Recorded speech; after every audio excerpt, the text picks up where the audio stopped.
દિવસ નિમિત્તે અહીં મંચસ પર બિરાજમાન મારા સાથી મિત્રો તેમજ અત્રે સ્કૂલના પ્રિન્સિપલ સર તથા તેમના સ્ટાફગણ અને વાલા વિદ્યાર્થી મિત્રો, ખાસ કરીને આજે આપણે સમજશું કે વન અને વન્યજીવોનું મહત્વ આપણા જીવનમાં કેટલું મહત્વ વન અને વન્યજીવોનું છે. જેટલું મહત્વ એમનું છે એટલું જ ઇમ્પોર્ટન્ટ, એટલે આપણું મહત્વ એના માટે છે.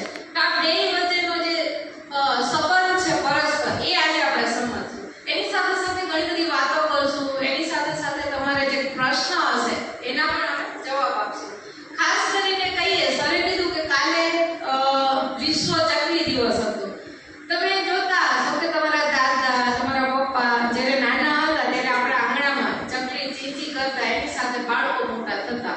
આજે તમે જોશો કે આજે આપણા આંગણામાં જે ચીચી કરતી ચકલીબાઈ હતી એ ખતમ થઈ ગઈ છે. એની પાછળનું કારણ ખ્યાલ છે? કાલે ગઈ એટલે ત્યાંથી મેં વાત ચાલુ કરી છે. એનું મેઇન બે કારણ છે. એક તો આપણે બધા મોબાઈલ યુઝ કરીએ છીએ, બરોબર છે ને?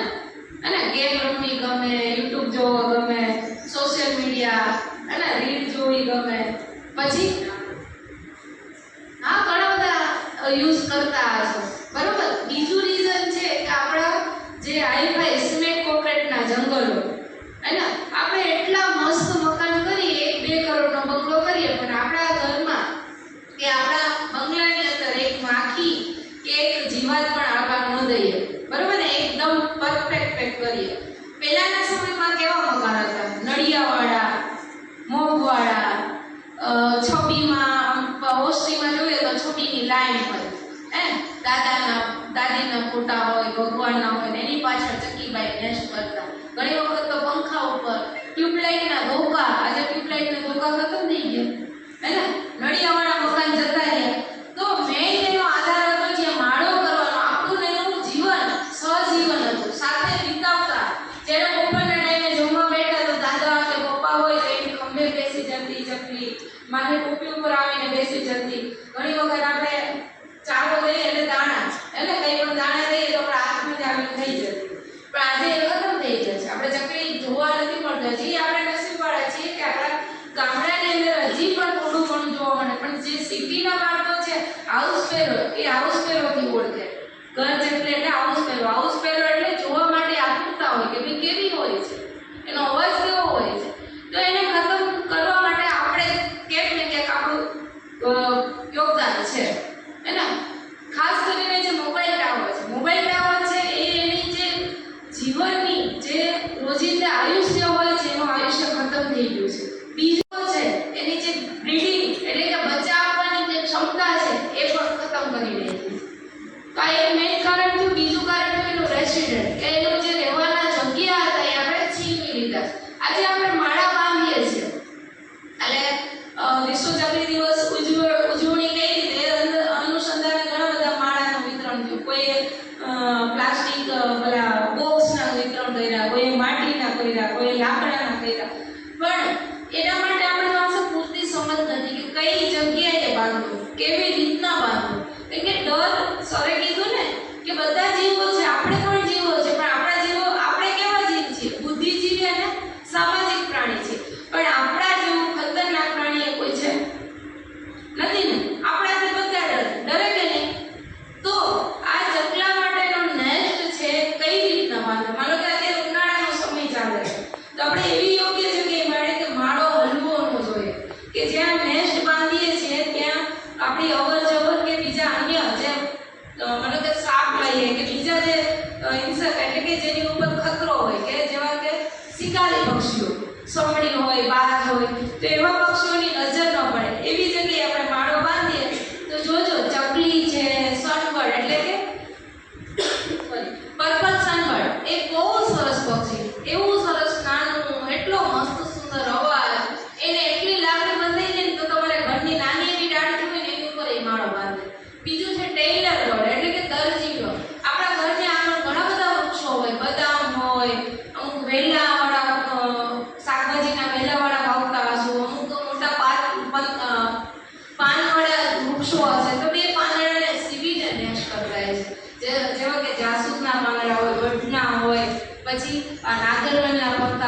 બદામના પાંદડા હોય તો એને સીવીને એટલો મસ્ત આપણે કદાચ ધારીએ ને તો પણ એવું ન કરી શકીએ. તો હવે જે નાના નાના પક્ષીઓ, પછી બુલબુલ, તો એ પણ આપણા ઘર આંગણાનું પક્ષી છે, તો એ પણ આવીને નેસ્ટ બાંધે. આપણે ગમે ને, આપણે ઘર આંગણે પક્ષીઓ આવે અને માળા બાંધે તો આપણે બહુ ગમે, હે ને? તમે જેવા ક્યુટ છો એવી રીતના એ પક્ષીઓ પણ બહુ ક્યુટ છે, હે ને? તો આ ખાસ કરીને આજના દિવસે આવા બધા દિવસોની ઉજવણી થાય છે. આપણે ઘણી વખત હિન્દુ ધર્મમાં આપણે માનીએ ને તો આપણે બધા ઘણા બધા હમણાં જ તહેવાર ગયો તાજેતરમાં, કયો ગયો? હોળી. બહુ રેમાં ને કલરથી, હે ને?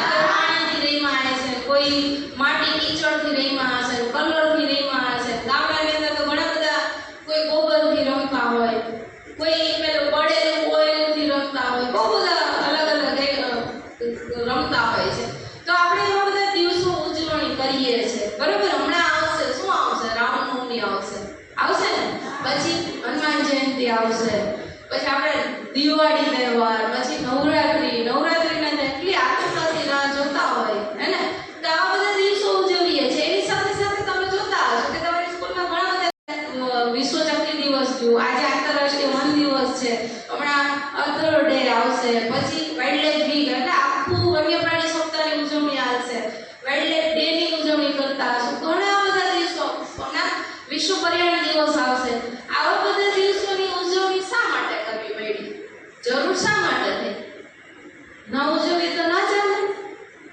પણ એ ઉજવવા પાછળનો એક કોન્સેપ્ટ છે કે આપણે આજે તમે ને મેં બધાએ, હે ને, જેટલા જમીન ઉપરના જીવો છે બધાએ એટલી હદે વન્ય જીવો અને વનોને નુકસાન કર્યું છે કે આજે એ તહેવાર બનાવવો પડ્યો છે કે એ તહેવાર અનુસંધાને બધા લોકો આવે, સ્કૂલ કોલેજના NGO સંસ્થાઓ, અલગ અલગ ગ્રામ લોકો બધા સાથે મળી અને જે નુકસાન કર્યું છે વન્ય જીવો અને વનોનું, એને ભરપાઈ કરવા માટે, એને અવેરનેસ એટલે કે જાગૃત કરવા માટે શા માટે બચાવવું જરૂરી છે, શા માટે?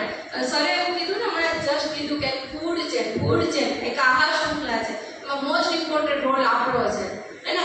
એક મધમાખી, હે ને, એક નાની એવી મધમાખી જો ખતમ થઈ જાય તો કહેવાય છે કે 3-4 વર્ષની અંદર આપણને જે ફૂલો મળે છે, જે ફળો મળે છે, એ બધું ખતમ થઈ જાય. એક નાની એવી મધમાખી, વિચાર કરો, હે ને?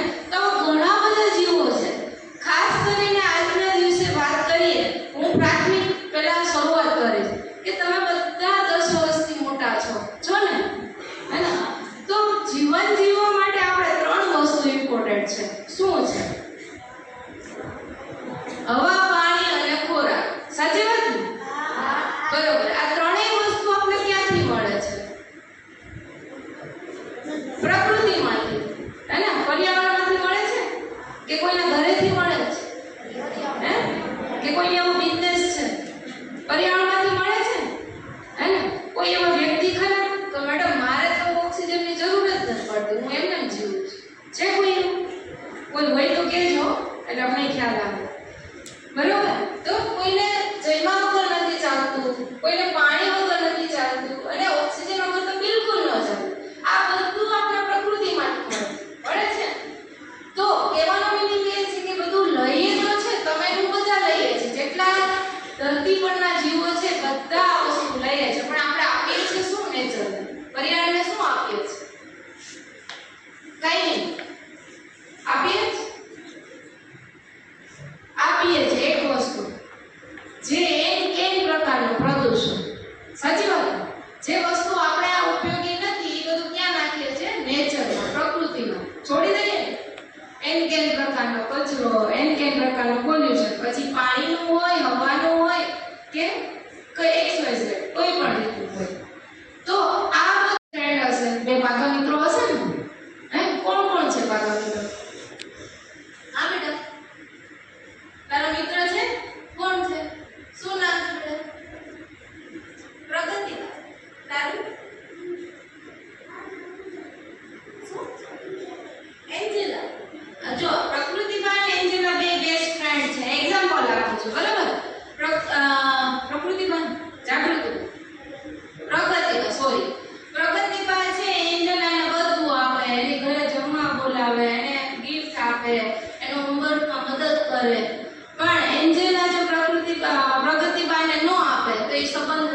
આજે હું સ્કૂલ ફર્સ્ટ આવી કે સ્કૂલ ફર્સ્ટ આવ્યો એ ફર્સ્ટ આવવા માટે કેટલા પરિબળો ભાગ ભજવો હશે.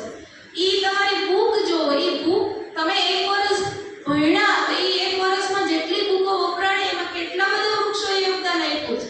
ક્યારેય વિચાર કર્યો નથી કર્યો તો શું કરી શકે. તો તમે એમ કહેશો કે શું અમારા હોમવર્ક નહીં કરવાનું, હોમવર્ક કરવાનું, પણ આપણે ઘણી વખત બેઠા બેઠા ફાલતુ હોય આમ જ કંઈક ડ્રોઈંગ કરતા હોય, લીટા કરી ફ્રી પીરિયડ હોય તોડી અને ગોળ ગોળ કરી લાડુઓ અને મારી મજાક મસ્તી કરતા હશો જ હશો, મને વિશ્વાસ છે. અને ઘણી વખત આપણે વેસ્ટ કાગળનો ઉપયોગ કરતા હોય છે બિનજરૂરી, તો એ ન કરો. અને તો એ ન કરવામાં પણ ઘણા બધા વૃક્ષો બચી જશે. પછી તમારી બુકમાં સ્ટેપલર પિન મારો છો ને. આપણે ઘણી વખત કામ ના હોય ને તો પિન એમને ખોલી અને જવા દઈએ છીએ, પણ એ એક પિન છે ને બહુ નુકસાન પહોંચાડે છે. આખે ફૂડ જેવું જે સ્પેરો જે નાની ચકલી છે ને એ પિનને ચોખાનો દાણો સમજી અને ખાઈ જાય છે, તેની હોજરીમાં ફસાઈ જાય છે અને એને અકાળે મૃત્યુ થાય છે. તો જે પિન નીકળે છે એનો યોગ્ય જગ્યાએ નિકાલ કરીએ. પછી ઘણી વખત કહેતા હોય છે કે વીજળી બચાવો, પાણી બચાવો. બીજું, તમારા ઘરમાં રોજ જે ફ્રૂટ આવતા હશે તમે ખાતા પણ હશો, ઘણા બધા સીડ ભેગા થતા હશે.